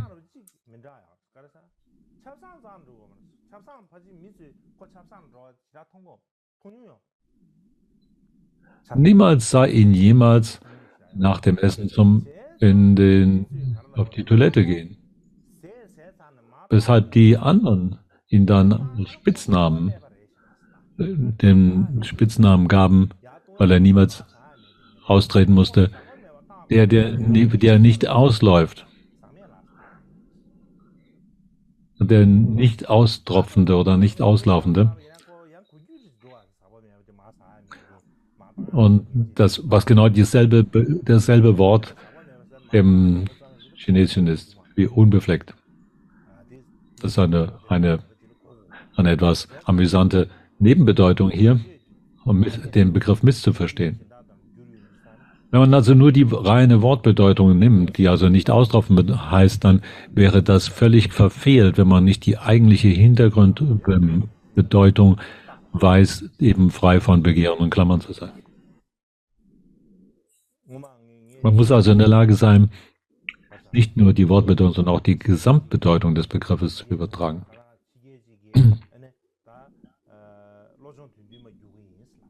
Das habe ich also schon eine ganze Weile gewusst und dann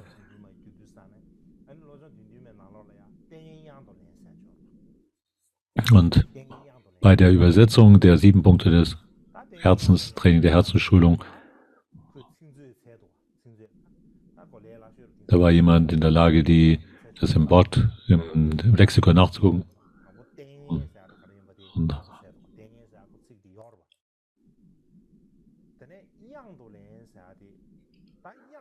wo es heißt, man soll hier widerspenstige Gelegenheiten als Hilfe ansehen, und er hat dieses Wort nachgeschaut, was Widrigkeit bedeutet. Und das kann manchmal auch dieses Wort hat manchmal auch die Bedeutung von Abgrund oder Klippe.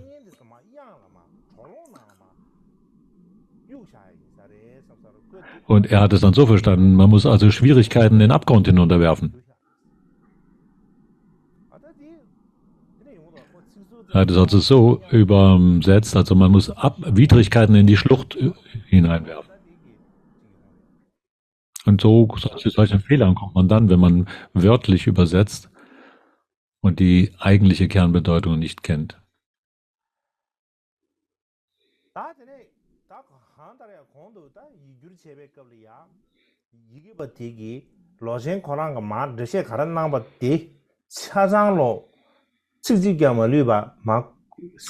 Der Schreiber in einem solchen Prozess, der also jede einzelne Silbe, das alles Gesprochene, Gelehrte damals aufzuzeichnen hatte, hat natürlich auch, weil er ein Mensch war, ein menschlicher Schreiber, die Möglichkeit, Fehler zu machen. Und so war es wichtig, dass alle anderen Anwesenden, die auch ihre Notizen gemacht haben, schließlich diese Notizen zusammendrucken und dann daraus im gegenseitigen Vergleich ein Gesamtes verfassen.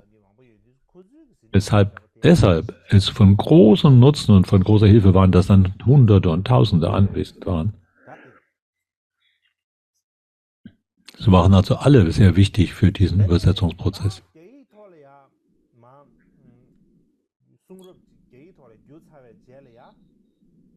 Und nachdem so ein Text auf solche Weise ins Chinesische übertragen war, alle Notizen verfertigt, musste es gegengelesen werden, geprüft werden, ob es tatsächlich dem Originaltext entspricht. Und es musste berücksichtigt werden, ob es tatsächlich dem Original entspricht. Nur dann konnte es freigegeben werden. Und so war es zu der Zeit sehr wichtig, diese Gegenlesen durchzuführen. Gab es dem Meister Buddha Varnam, der eine Übersetzung verfertigte, der Avatamsaka Sutra. In der Zeit des östlichen Kaisers Yuanqi, wahrscheinlich in dem zweiten Jahr begonnen, der Königszeit des Yuanqi, und dann aber erst das Gegenlesen und war erst dann vollständig im 12. Monat und 2. Jahr des Kaisers Yongzhou der Liuzong-Dynastie. Also das Ganze hat also mehr als ein Jahr und 1,5 Jahre gebraucht. Und ein noch viel längerer Prozess war da, wobei Kumarajiva Dhyana Sutra verfertigt hatte als Übersetzung, und 6 Jahre später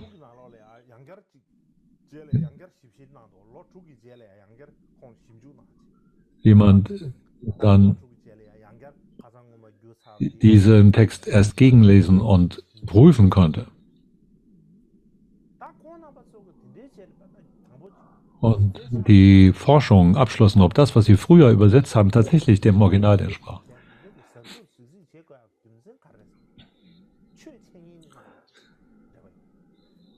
Sie waren also sehr, sehr gründlich darin, im Gegenzuprüfen. Und der Grund, warum sie so genau waren darin, weil das mit dem Studium des Dharma zu tun hatte. Weil dann später, wenn man diesen Text zur Grundlage des Lehrens nimmt, dann ist genau und richtig sein muss, sonst wäre es sehr schwierig. Zum Beispiel der Meister Paramatha hat äh, hat ungefähr in 400, um das Jahr 463 den Schatz des Abhidharma übersetzt. Und in dem nächsten Jahr haben Schüler darum gebeten, diesen Text, diese Übersetzung zu überprüfen. Der Grund ist der, dass seine Schüler nicht wussten, wie sie aufgrund der alten Übersetzung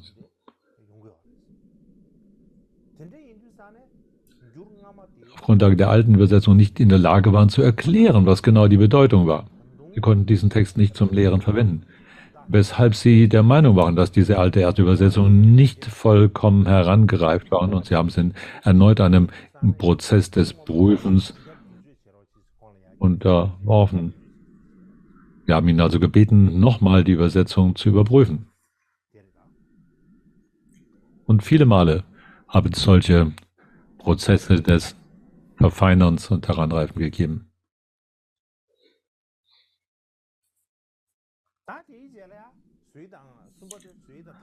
Der nächste Abschnitt hier ist die Suintang-Dynastie.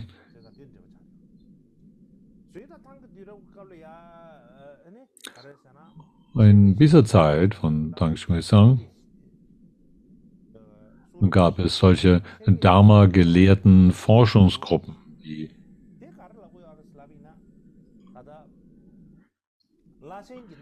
man könnte sagen, eine Studiengruppe aus ungefähr 20, 30 Leuten.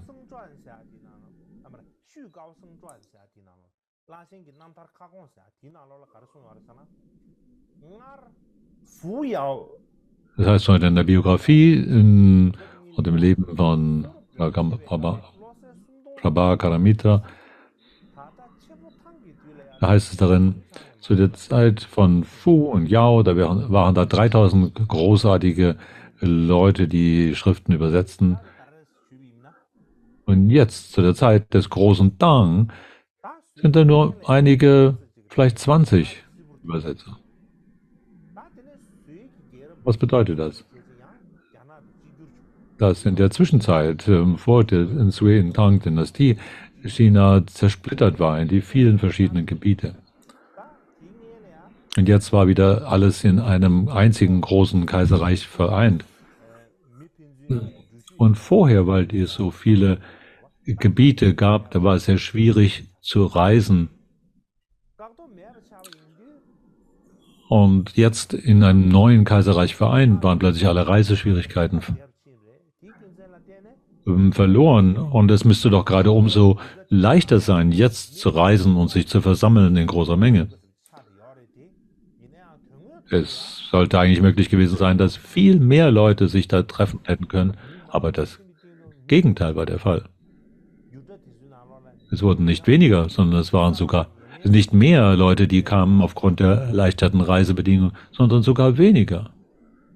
Und es waren vielleicht nur 20 Leute zusammen, um einen solchen Übersetzungstext zu verfertigen.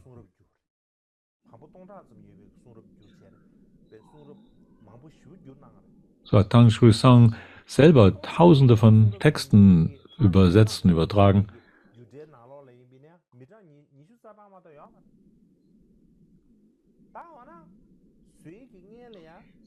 Aber in dieser Zeit, wo dieser Tang Xuesang Tausende von solchen Texten übersetzen, waren zu jedem einzelnen Text, den er übersetzte, in dem Übersetzungsprozess nicht mehr als 20, 30 Leute anwesend. Während dieser Tang-Dynastie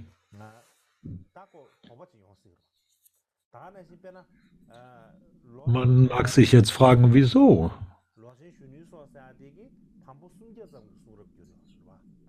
Zum Beispiel die Übersetzung von Kumarajiva, der hat vielleicht nur 300 Übersetzungen verfertigt, aber zu seinem Zeitpunkt waren 3000 von Leuten anwesend. Und Tang Xuesang hat Tausende von Texten verfasst und übertragen und hatte nur 20 Leute um sich herum. Warum ist da so ein Unterschied?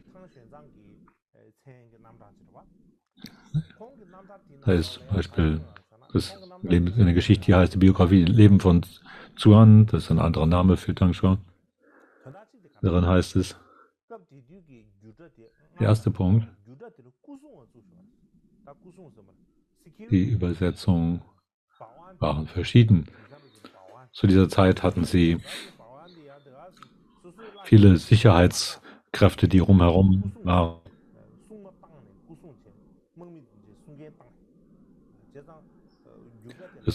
Die Regierung hatte viele Türwärter und Security-Leute geschickt, um ihnen diesen Platz des Übersetzens zu schützen. Da konnte niemand einfach hineingehen und sich dazusetzen. In der Vergangenheit konnte jeder, der wollte, kommen.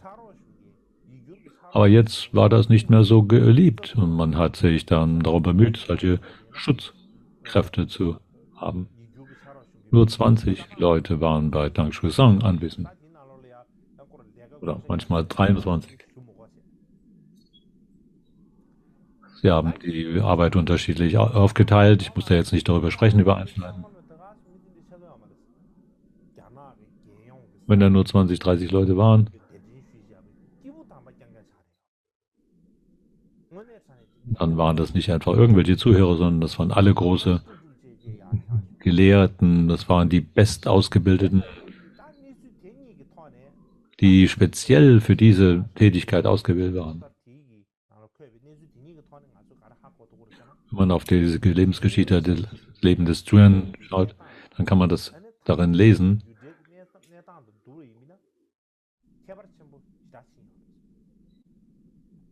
Wenn man also die Situation der früheren Übersetzung vergleicht mit dem der späteren, ist da ein großer Unterschied. Wie kam es zu diesem großen Wandel?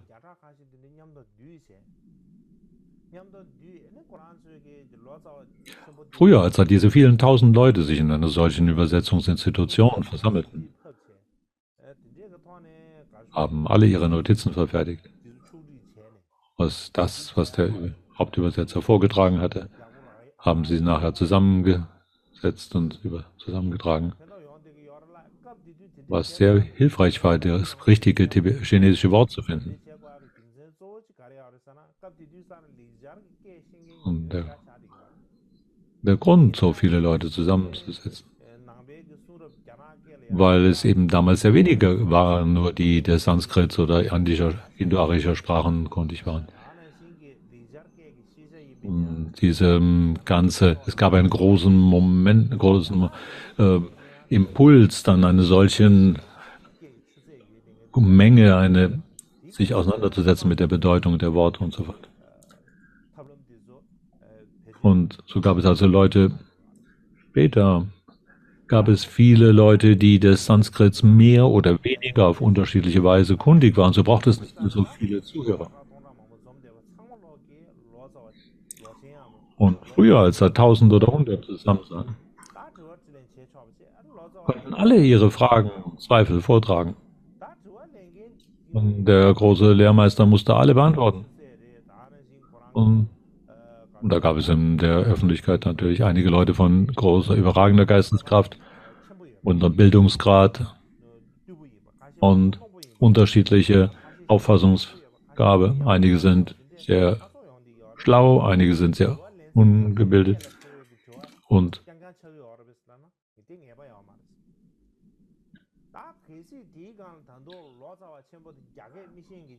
dann kann man sich überlegen, dann wurden dann alle Fragen richtig so beantwortet, dass sie den Punkt getroffen haben, nicht unbedingt.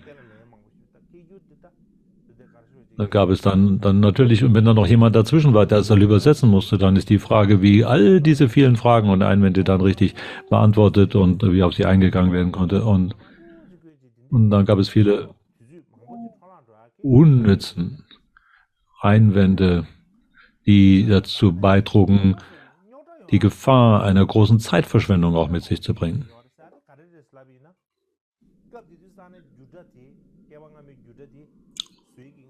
Sie redet davon, dass viele nutzlose nutzlose Hindernisse auftauchten, weil da eben jeder hinkommen konnte. Jeder konnte sich einfach dazu gesellen.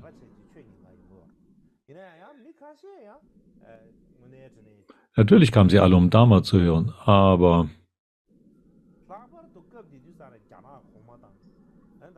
es ist nicht zwingend notwendig, dass jeder nachher voll Dharma kundig war.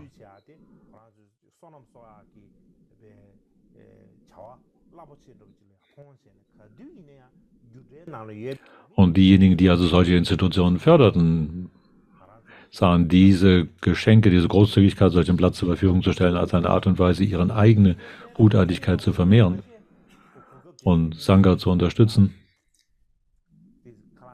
Also haben viele die Gelegenheit benutzt.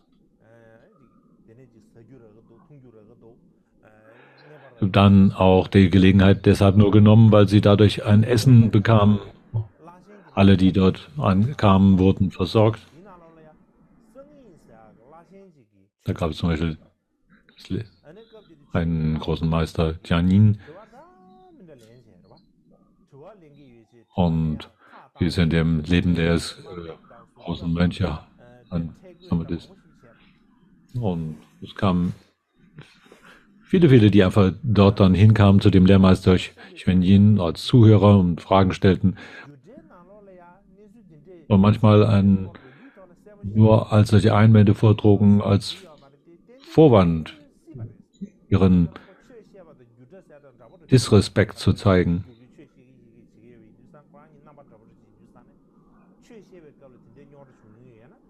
Und Dharma und Übersetzen, Dharma lehren und Dharma setzen ist manchmal sehr ähnlich.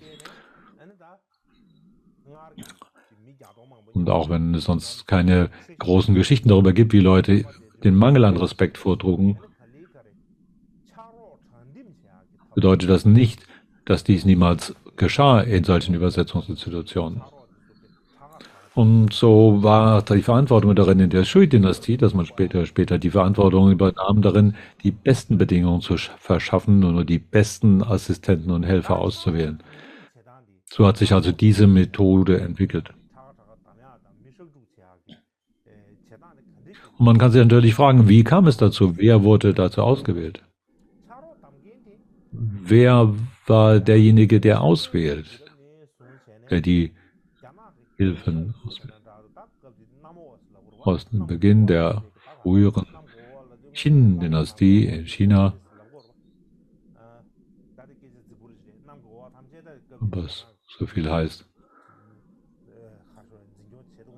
es war sein Kaiser, der berühmt war dafür, dass er alles, was unter dem Himmel war, unter seiner Herrschaft vereinte. Also ein sehr, ja, so wie man die Tibetischen sagen, alles, was auf der Erde und unter dem Himmel ist und das alles mit einfließt. So wie so alle auf der Erde unter seiner Herrschaft habe. So ein Ausdruck ist das, so eine sehr hochtrabende Bezeichnung. Natürlich konnte dieserjenige nicht den anderen Leuten irgendwo in Tibet einen Befehl erteilen, aber immerhin. Und da gab es also jemand, der als Lehrer, als Meister, der als Führer des Sangha bezeichnet wurde. Shencheng im Chinesischen. Man könnte sagen Häuptling des Sangha.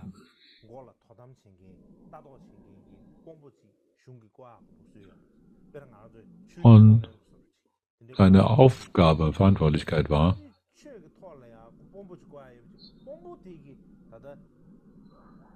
der alle Klostereinrichtungen irgendwo oder alles, was mit dem Religionsministerium unterstellt war, zu überwachen.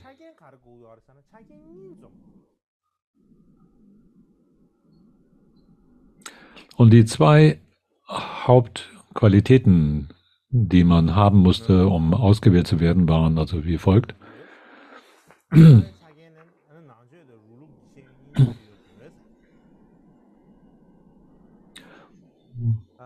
Man brauchte zunächst ein gründliches Wissen über die Lehre des Buddha und des konfuzianischen Wissens. und Ausbildung. Also ein vollständiges Studium der Lehre des Buddha und eigene persönliche Übungserfahrung. Und dann braucht man eine Erziehungsausbildung im konfuzianischen System. Also was durch Konfuzius in diese Welt gebracht war, als eine Ausbildung. Man musste also alles das, was sowohl die Welt überwinden hilft, an Wissen bekennen, wie auch das, was weltliches Wissen war damals. Zum Beginn der Han-Dynastie war es so,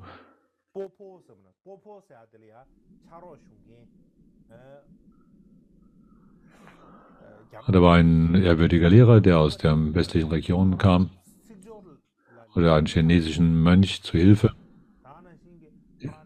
der sehr bekannt war wegen seines guten Schriftstils,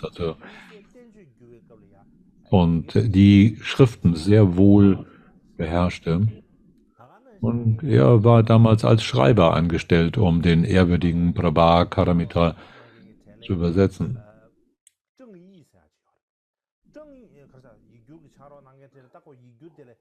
Und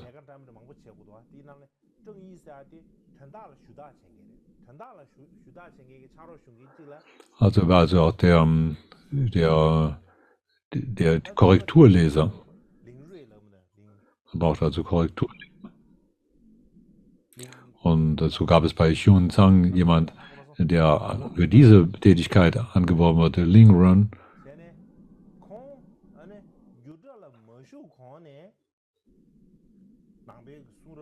Das heißt also mit anderen Worten, bevor er überhaupt diese Übersetzungsinstitution betreten durfte, musste jemand vollständig des Dharma kundig und auch ansonsten sehr gewandt sein. Und dann gab es dann diejenigen, die für deinen Stil und deine Klarheit zuständig waren. Da war es Harchuan.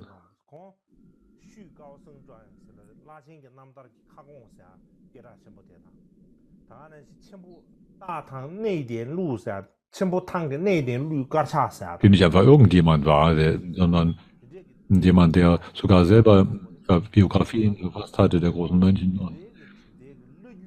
und den Katalog des großen Tang. Und gleichzeitig auch ein Mitglied der Überlieferungslinie, der Vinaya-Übermittlung war. Und dann hat er noch einen weiteren Lehrmeister als Assistent dabei, Huyen Ying, der selbst Autor des wohlbekannten Lexikons war, Wiching Yinli.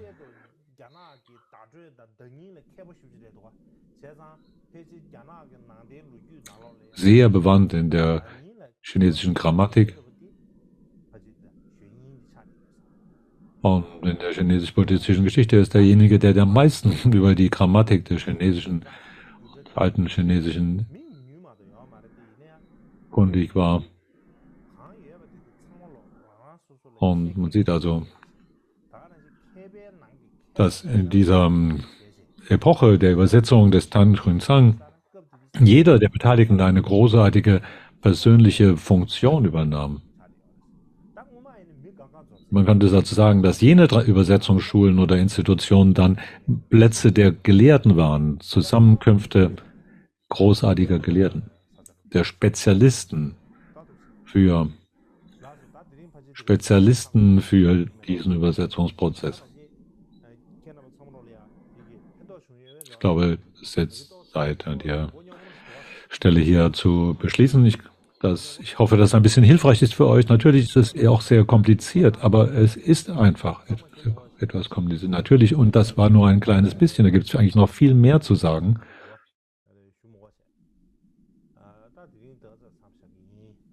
Also es ist bestimmt nicht ein Grund, dass man alles sagen könnte, aber wir lassen es deshalb einfach an dieser Stelle.